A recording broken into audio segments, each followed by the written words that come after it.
Hi, I'm Daniel Lucas, and welcome to Book 101. Book 101 is all about the books that are read for the last 40 years. And today, I have my special guest. She is a best-selling aphrodisiac cookbook author, speaker, and consultant. No other than Miss Amy Reiley.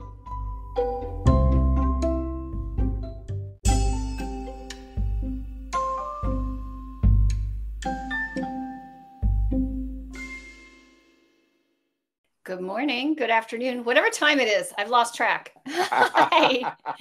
Wherever, all over the world. Yes, exactly. I remember having coffee at some point. How's that? Yes, definitely. According to my analytics, I got 148 countries listening to me. So, good morning, Wow. good afternoon, and good evening to Mhm. everyone. So, Miss Amy, can you please introduce yourself? Oh, yes, I'd love to. So I'm Amy Reiley, and I'm considered a leading aphrodisiac foods authority. I have my master's degree in gastronomy from Le Cordon Bleu, and I am the author of 5 aphrodisiac cookbooks, including a couple award-winning books and an Amazon bestseller. Miss Amy, why aphrodisiac food? Oh my goodness. Well, I mean, why not? Why not? So I have always loved history and folklore, and I've always loved food history. And it's a really, looking at aphrodisiacs is a really fascinating avenue of food history. And so from that perspective, I just like it. But beyond that, when I was in my early 20s, I got very, very, very, very, very sick. And it took a long time to diagnose it. And basically, I had no energy. I was just a listless person. I had no joy in much of anything. I was losing weight rapidly. And finally, the doctor told me, okay, what you have here is a combination of a severe mold allergy and a systemic yeast infection, which basically both combined kind of destroys your whole digestive system. And I had to rebuild that.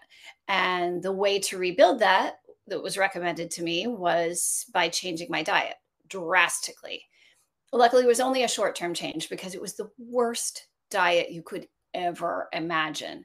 But what amazed me was that within days, I started to feel better. Eating on this drastic, restricted diet. I felt remarkably better. I started not minding the horrible diet. Because it made me feel so good, and I recovered. Within months, I was fully recovered from it, and it just made me realize how profoundly what we put in our bodies affects everything in our lives. It affects our success. It affects our joy.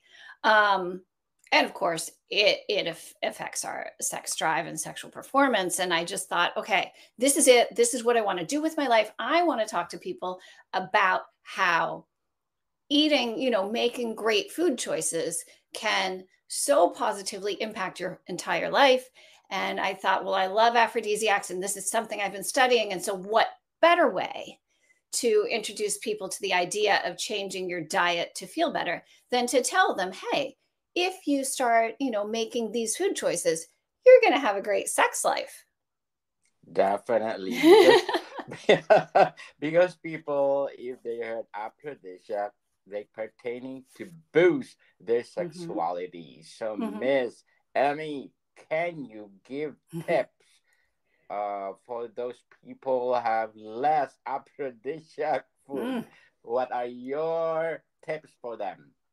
So, first of all, get my cookbooks, obviously, because they're full of really tasty ways to, incorporate aphrodisiacs into your life. Beyond that, um, if you look at foods that are historically considered aphrodisiac, most of them, in fact, are really nutritious foods. A lot of them. So I run a website called eatsomething.sexy.com, and there we have lists of the 10 best foods for women's sexual health. and the 10 best foods for men's sexual health. And when you look at those lists, you'll notice that these foods not only maybe have some sort of nutrient that's good for women or good for men, but also, and good for everyone really, but also that most of the foods on these lists tend to be like really nutrient dense for the amount of calories they have. Take, for example, watermelon. Watermelon is historically an aphrodisiac. It turns out it is really great for men's sexual health. But watermelon is a food that's super low calorie, yet is packed with nutrition. And, these are the kind of foods that are going to be great for your sex life. That's why I love watermelon. So, Miss Amy, can you tell us about your culinary days in Le Cordon Bleu? So I was part of a really interesting program through Le Cordon Bleu. It was actually a Master of Arts degree, so an MA degree, in collaboration with an Australian university called the University of Adelaide. And our program was dedicated to the study of everything about food except the practical, except cooking it. Now, I will say that we sometimes did have to cook to better understand some of the concepts that we were studying. So there was cooking involved, and everyone in the program, was a proficient cook. But we studied, the link between food and psychology, food and history, food in the arts, anything that has to do with food beyond cooking it. Yes. So what did you learn from those years that you studied culinary? Well, I was very lucky because a huge component of that program was self-directed study. And every time we had the opportunity to do self-directed study, I focused on aphrodisiacs. And, I had access at that point to a lot of the best research materials in the world.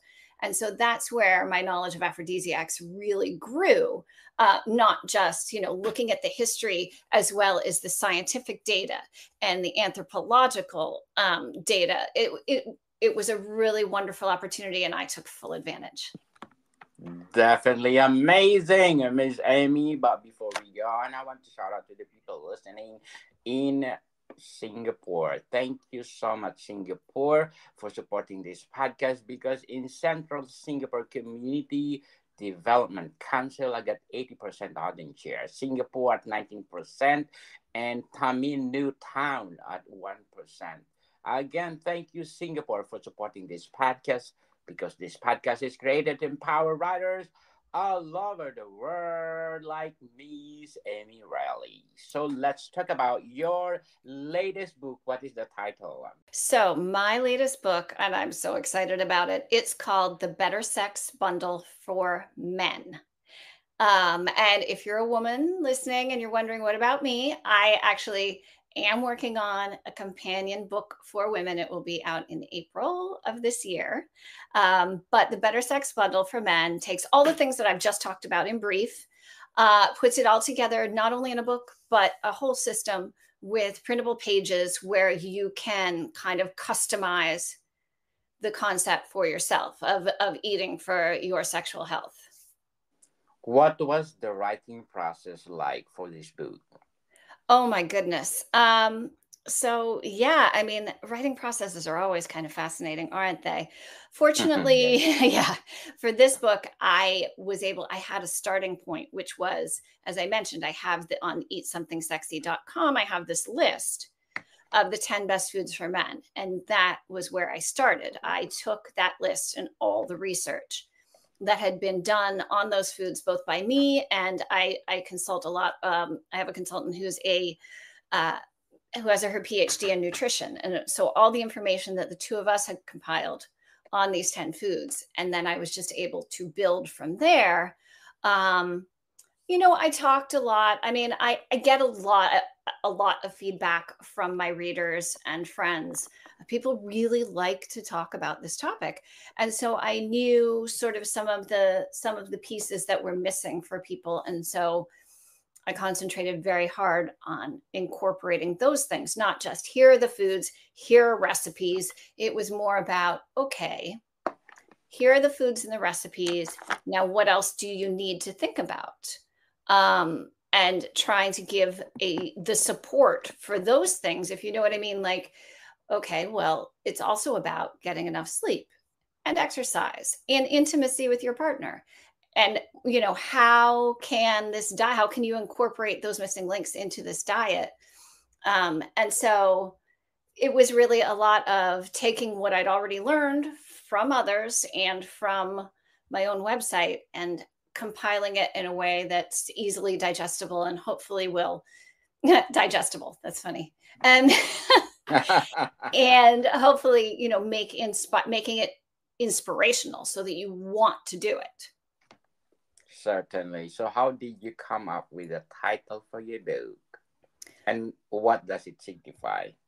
Oh, wow. I have tried many different methods for coming up with titles. In fact, my favorite, my very first book is called Fork Me, Spoon Me. And this is like when you're thinking of titles, I had some really lame title for the book, a working title that was really lame. And I got off of a I was working with a publisher at the time. I got off of a very, very bad phone call.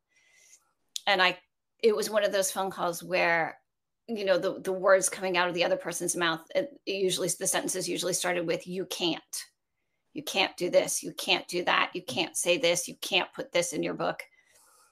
I remember slamming down the phone and going, oh, fork you. And I went, wait, there's a title in that. No, not fork you, fork me.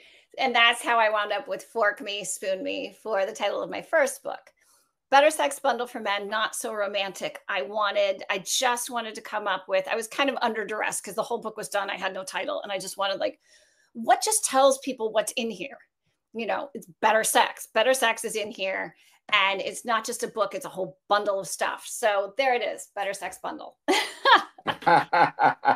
Better Sex Bundles. How did you craft it? It was fast. It was a really fast process. I think, because I had so much of the material was really done for me. It was already existed on a website. And I already had many of the recipes as well. So cookbooks usually take quite a long time because of recipe testing. I think it was 2.5 months for this book. Wow. Oh, yeah, it hurt. And then there was, a bit of refining. There was probably another month of editing and refining it. But yeah, it was fast. So did you test all the recipes that you shared in the book? Oh, absolutely. My testing process is normally it's somewhat complicated. When I'm working on a book, I personally test the recipes 3 times. Then I send them to home cooks to test. And if I get any issues arise from the home cooks, then I go back, test it again myself, send it to more home cooks after it's been refined again. It can be a really lengthy process. Luckily for this book, I was able to take a lot of recipes that were already published on my website, and a few recipes that I just had been working on and hadn't used anywhere. So the majority of the recipes were all ready to go for this book. So that's where I was able to do it so quickly, because most of the material existed. It was stuff I'd been working on. So you could say I've been working on this book for years, but at the same time, when I finally committed to writing it, it was an extraordinarily quick process. Congratulations, Miss Amy. Oh, thank you. What do you hope readers will take away from this book? So what I really would like is for people to understand that eating for your sexual health can be pleasurable. What I most want them to take away is doing it, understanding that it is doable and it is fun. That's where the extra pieces, the printable pieces come in. I give you a sample 3-day menu so you understand what it could look like. I give you a fill in your own menu, a planner so that you can kind of organize your week, organize your thoughts ahead of time so you know. And the most important piece is that I give you a journal. And it's not like a write down your feelings journal, not at all. It's more of like a check the box kind of it's a self check in. It's a reminder to check in with yourself each day and say, how did I feel today? Did I stick to this diet and how did that make me feel? And what other factors may have either messed things up or made things better? I exercised today and I had more energy, or I changed medications today. And that can be like, oh, there might be a problem. I maybe need to talk to my doctor about a different medication. It's all those things, just checking in with all the parts of your body and how they perform together. And what I think people can take away is having this check in with themselves. It just makes you see how much you influence, how those little micro choices in your day really influence how great you can feel. Definitely. Were there any particular authors Mm. or books that influence your writing style for this cooking book?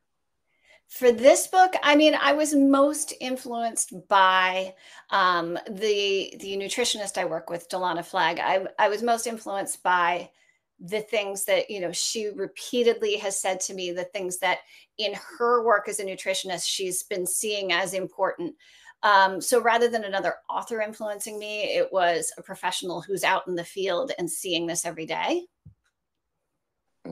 Interesting. Can you share a memorable moment from your writing journey that had a significant impact on the book? Ooh, wow. Um, what was really most significant for writing this book is that I had the experience of 5 previous books, um, some of which were much more successful than others.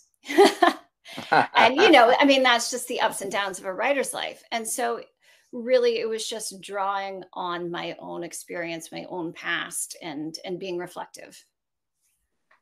Certainly. But before we go on, Miss Amy, I'm inviting you to listen to my other podcast, Food 101, our fourth season with Chef Alessandro, one of the best executive chef in one of the five-star restaurants in downtown Toronto. Please do listen to our upcoming episode. We're gonna talk about our Food 101 Volume 12, Italian cuisine, people.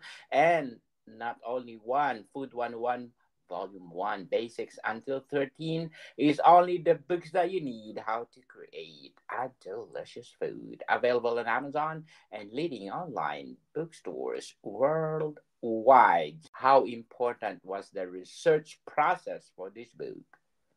Oh, this book is purely research based. It's essential to every page of this book. I spend My time is largely spent, looking at data, reading research, reading dense research papers, and trying to translate that for myself, frankly, as well as for my readers, into things that are interesting and understandable and doable. So yeah, it was huge. Is there a specific recipe that you want to share to us, to our listeners? Ah, I love that. Ooh. To boost your So, aphrodisiac, to boost your sex life. well, it's funny because I'm trying to think. Well, I usually talk seasonally, but of course, your listeners are all over the world. So we're in different seasons. Um, Smoothies are great every time of year. Just simple fruits and vegetables, throw them together. Something delicious and tropical, I love. Like take some frozen mango pieces, add a banana. Ginger is excellent for your sex life as well as your digestion. Throw in some ginger, throw in some spinach, and you've got yourself, a beautiful drink it's great for your sex life. It's a great way to start your day. There you go. Interesting. Banana too, right? Banana is good for Yeah. So sex yeah, life. some banana, all of those foods, all those ingredients I just named are aphrodisiac. Oh, throw in some pineapple too. Make it really Pineapple. tangy and yummy. Yes. Definitely. So, how do you think your book stands out in its genre or category? Well, there aren't a lot of aphrodisiac cookbooks. And there certainly aren't any aphrodisiac cookbooks really that are focusing, hey, men eat these foods and it's going to improve your sex life. So, I'm sometimes I feel alone in the field, but I really am. For better or for worse, that's where I am. Definitely. But do you think sooner or later you're gonna invent vitamins instead of Nah. food? No, you know what? It's always better to get those nutrients from food than from a pill. And it can be much more exciting to get it from a food. Definitely. It's natural, people. Better and better. So, what kind of readers do you believe will connect most with your book and why? Well, obviously, the better sex bundle for men is addressing men. However, I always tell people if you're a man or your partner is a man, that you are going to get benefits from this book. So, anyone who believes, that changing the way they eat, not in a huge way, but changing slightly the way you think about food and approach it, if you want it to benefit your sex life, this book is for you. For real. Are there any plans for a follow up for this book? So the Better Sex Bundle for Women is coming out in April 2024. Congratulations. And you are most welcome to come back and promote the sex bundles. Thank you. So, Miss Amy, what advice will you give to aspiring authors who look to embark on their own writing journeys? I believe that anyone who wants to create a book has a book in them. And, I firmly believe in just holding on to that dream, just doing it. Don't talk about it. Don't think about it. Don't take a million classes on it, instead of doing it. Just do it. Just do it. I've had Go for successes, it. I've had failures. It's all okay. You learn from both. Yes. Go for it, people, and stop procrastinating. Who knows you are one of the best in the making, like Miss Amy. Can you share any interesting anecdotes behind the book? Ooh, any interesting and behind this book? Well, I'll tell you actually the most profound thing is, the one thing that people are still probably sitting there thinking is, well, do the aphrodisiacs really work? Is this really going to work for me? So my best evidence is I get a lot of anecdotal evidence from my readers. However, my personal experience was that when I was working on my very first book, Fork Me, Spoon Me, I had this male friend who he was just a friend, but I knew that he didn't cook. He lived on, he'd pick up meals on his way home from work or whatever, a can of soup maybe. And so I kept inviting him over. As I mentioned, you test recipes a lot when you're making a cookbook. I have way too much food. So I'd invite him over. Hey, I've got food. Come eat, come eat. I believe it was like 2 years later, we moved in together. And then when I was working on my next book, I got pregnant with our first child. So Congratulations. yes, so he is now my husband of, I don't remember how many years, 11 years, something like that. So if you wonder whether aphrodisiacs work, I am a living testament. Yes. Lastly, what's next for you as an author? So as I mentioned, I am working on the Better Sex Bundle for Women. And then I want to work on more small and fun things. Like I've been trying for the past month, I just have writer's block. I've been trying to create a Valentine's scavenger hunt that you could use, a scavenger hunt around your house that you could use for Valentine's Day or any kind of date night to create extra romance. I'd like to create a card pack of like little romantic ideas or romantic conversation starters, just little fun things that kind of help. I've been so focused on sexual health, but there is, the romance element is also very important. And I kind of want to find fun ways to celebrate that. Interesting and looking forward to that. Miss Amy, can you please invite our listeners to support all your books? Oh my goodness. I would love that. I mean, I made them for other people. I made them to share these wonderful experience of aphrodisiacs and aphrodisiac foods. So please check them out. I hope you enjoy. I'd love to hear from you if you do. If you want to find me and find out more about these books and all of my work, go to eatsomethingsexy.com. Yes, people, let's support Miss Amy Reiley. If you support her, more aphrodisiac books to come. So, Miss Amy, thank you for your time. Thank you so much. It was a lot of fun. Lots of fun. More to come, people. See you soon.